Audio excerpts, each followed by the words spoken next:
പശ്ചിമേഷ്യയിൽ ഒരു മാസത്തിലേറെയായി തുടരുന്ന സംഘർഷത്തിന് രണ്ടാഴ്ചത്തെ വെടിനിർത്തൽ കരാറിന് ശേഷം ലെബനനിൽ ഇസ്രായേൽ നടത്തുന്ന തുടർച്ചയായ ആക്രമണങ്ങൾക്കെതിരെ Iran parliament speaker MP Ghalibaf വ്യാഴാഴ്ച ശക്തമായ മുന്നറിയിപ്പ് നൽകി.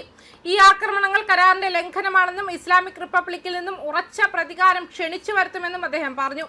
എക്സിൽ പോസ്റ്റ് ചെയ്ത ഒരു പ്രസ്താവനയിൽ ലെബനനും വിശാലമായ റെസിസ്റ്റൻസ് ആക്സിസും വെടിനിർത്തൽ ചട്ടക്കൂടിന്റെ അവിഭാജ്യ ഘടകമാണെന്ന് ഗാലിബാഫ് ഊന്നി പറഞ്ഞു.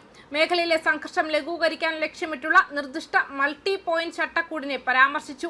ഇസ്രായേലോ അമേരിക്കയോ പിന്നീട് നിഷേധിച്ചിട്ടും ലെബനൻ വെടിനിർത്തൽ കരാറിന്റെ ഭാഗമാണെന്ന് പരസ്യമായും വ്യക്തമായും പ്രസ്താവിച്ച പാകിസ്ഥാൻ പ്രധാനമന്ത്രി ഷഹബാസ് ഷെരീഫിന്റെ പരാമർശങ്ങളും ഇറാൻ നേതാവ് ചൂണ്ടിക്കാട്ടി.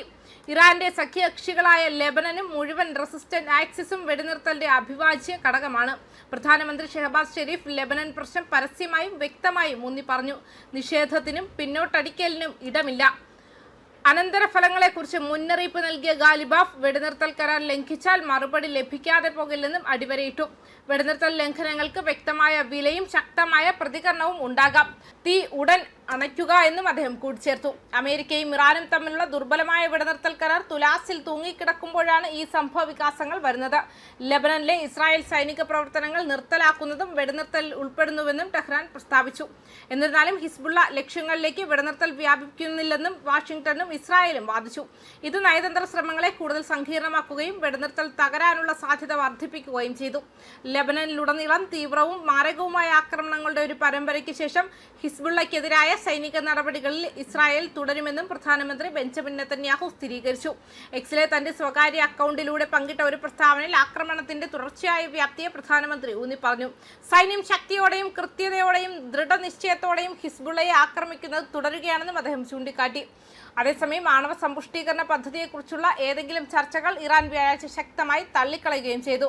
സമ്പുഷ്ടീകരണത്തിനുള്ള അവകാശം ചർച്ച ചെയ്യാൻ കഴിയില്ലെന്ന് ആവർത്തിച്ചു. പശ്ചിമേഷ്യയിൽ അമേരിക്കയുമായും ഇസ്രായേലുമായുമുള്ള ശത്രുത പൂർണ്ണമായും അവസാനിപ്പിക്കുന്നതിനുള്ള നിരന്തരമായ ശ്രമങ്ങളുമായി ഈ വിഷയത്തെ ബന്ധിപ്പിച്ചിട്ടുണ്ടെങ്കിലും ഇറാന്റെ സ്റ്റേറ്റ് ന്യൂസ് ഏജൻസിയായ ISNA റിപ്പോർട്ട് ചെയ്തു.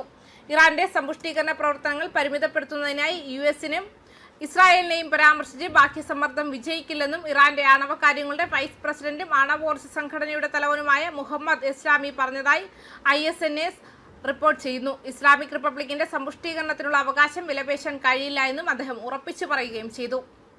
ന്യൂസ് ഡെസ്ക് കർമ്മ ന്യൂസ്.